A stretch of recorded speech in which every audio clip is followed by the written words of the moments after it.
Oh, there we go. I don't know. Hello. Glad you're here. I'm not sure if the video worked there or not, but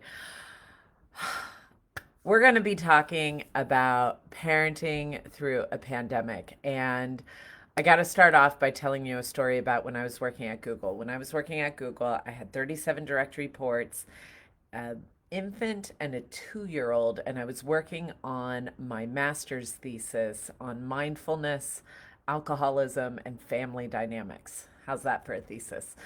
And when I was looking at mindfulness, I came across this quote by the Dalai Lama, the Dalai Lama, His Holiness in Tibet, who was interviewed. And what he said was, I meditate for an hour every day, and on my busiest days, I meditate for two.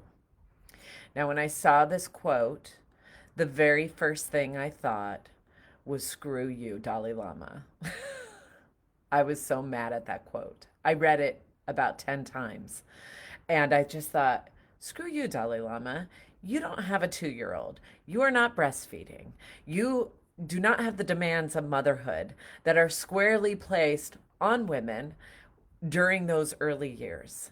And I thought, where are my female Tibetan monks? Where are they? Where do we get our 2 hours? And I was so angry and so frustrated and so filled with resentment. And over time, I've had time to marinate with this quote, and I've had a fickle relationship with it. And just like all quotes that are triggering, there sometimes is an ounce of truth in it, or there's enough truth in it that can really, activate different parts of you. And one of the truths of that quote is that on our busier days, we really need to double down and take care of ourselves. We need to take care of ourselves even more so we can get through the busyness and the hecticness of the day ahead. And that is never more true than now. Women are leaving the workforce at historic levels, partly because the infrastructures of support that used to help us are no longer there, and we are still being saddled with the expectations of the primary child caregiver and the primary caretaker of the house and home. So these are real challenges that we are facing as women and particularly as mothers. And the resentment piece, the part that is truly impractical, is finding a 2 hour span of time to do that self care on a daily basis. And so this is where we hold these two truths at the same time. Like, yes, double down in taking care of ourselves on our busier days, and 2 hours of two solid hours of self care is highly impractical in the parenting world. It was impractical in pre-pandemic days, and it's certainly impractical in pandemic days. But what I found way back when, and what I find to be true now, is that even though these constraints are here, no, we won't get our 2 hours every single day. But what we can do is we can microdose our self-care. And so that's my tip for you, is that the two consecutive solid hours uninterrupted is highly unlikely. And yet, it's important that we double down on our self care.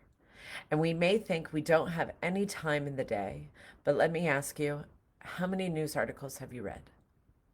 How many times have you been on social media? How many episodes have you binge watched? These are activities that can seem like self care, and yet they may not actually care for your body and soul as much as other activities.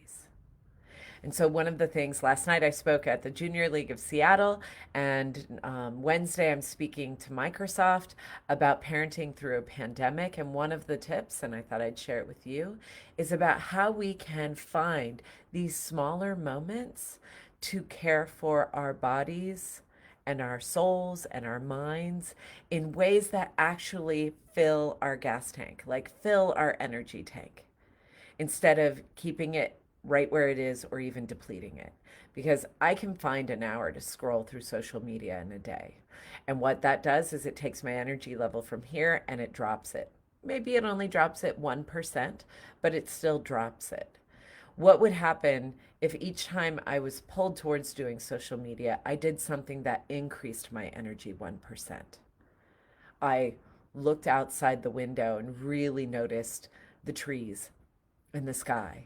Or better yet, I took a 2-minute walk and I stepped outside of my house and stood out in the yard and breathed and looked around and heard the birds and felt the cool breeze on my face. That increases the energy. So the thing that I want to share with you is that it's really oftentimes we get stuck in this trap of I don't have time, I can't take care of myself, I don't have any space. And yet there are these micro moments that we can find ways to increase our energy. Another thing that I love is I'm always cold. So the other day I was standing in the kitchen and I noticed that's where the heat vent was. And it was just blowing this warm air. It's like taking a moment to just pause, make myself a cup of tea, and stand in front of that air vent and enjoy the warm air. For some of you, it may be the slow walk down the cold aisle at the grocery store, right? We find these micro moments. It's not going to change life dramatically. It's not going to make work pressures go away or your children less demanding of your time or COVID disappear. But these are ways that we can microdose our self care to help ourselves navigate all of those obstacles with more energy in our tank and more mindfulness. I wish you a wonderful week of microdosing your self care, however that may be. If you are struggling with this, I don't want to leave anyone hanging. Feel free to come to my website at voiceofourown.com and click on the Work With Me button. You'll find a button there for scheduling a free consult. If that speaks to you, if you're finding yourself drowning and wanting support, then there's people such as myself who are here to support you. We have found ways to navigate even the trickiest parts of the pandemic while keeping our sanity, still doing high quality work, and staying connected with the people we love. Thank you so much. I'll see you next week. Bye.